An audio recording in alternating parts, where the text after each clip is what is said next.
Welcome to the 4th issue of the Horseman's Gazette, a quarterly video series that shows you how you can develop a better relationship with your horse and achieve your riding and training goals. Education is the main objective of this video series. For viewers, this is a chance to learn from clinicians and cowboys as they work with their own horses at their own pace. Becoming a better horseman is a lifelong process, and if you're serious about becoming the best you can be, now you can take advantage of having access to some of the best in the horse world. Each issue of the Gazette features several how-to articles for riders of different levels, a profile of an artist or gear maker, and a wreck story, which is a cautionary tale that lets you benefit from someone else's experience. So come along for the ride. You and your horse will be glad that you did. Educating a horse to be ridden in the bridle is a long-term commitment. It requires consistency and a vision from the beginning as to where you and your horse are headed. Buck Brannaman offers some suggestions on how you can ride your horse in the snaffle that will prepare your horse to be ridden with one hand and maintain proper form while neck reining. Roping off of a horse for the first time can be a nerve-wracking experience for the inexperienced horse and rider. Bryan Neubert demonstrates some ways that you might prepare a horse to be roped off of.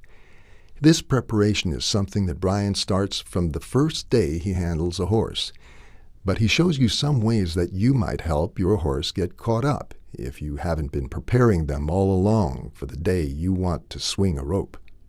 Learning to read and adjust to a situation in order to fit a particular horse is one quality of a good horseman.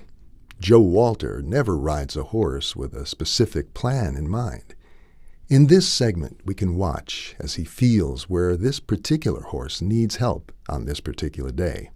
Joe is working a young horse on cattle who is a little behind the leg. He makes some adjustments to help her respect his legs, but to keep her attention on the cow. In part 2 of a series of foundation exercises, Martin Black builds on the loping circles exercises and demonstrates how he would help a horse learn to take the proper lead. Martin addresses not only the physical aspects of taking a proper lead, but the importance of considering a horse's mental state when working on taking the proper lead. Richard Caldwell walks you through an exercise that can help you build correct rollbacks in your horse. This exercise is great for a young or inexperienced horse because in using the fence to help set up the rollback, you will not have to put more pressure on your horse, and he will learn to get into position physically and be comfortable mentally in the rollbacks. Many of us who ride pull on our boots without giving a second thought to how they're made. Or if once you ride, you have to pull them off in a big hurry because walking in them is simply too uncomfortable. You might be curious to know why your boots are so uncomfortable. Visiting with Bootmakers Ed and Thea Disney of Sheridan, Wyoming was a crash course in bootmaking and a revelation to the fact that beautiful riding boots really can be the most comfortable pair of footwear you own. Come ride with me. Come ride with me today.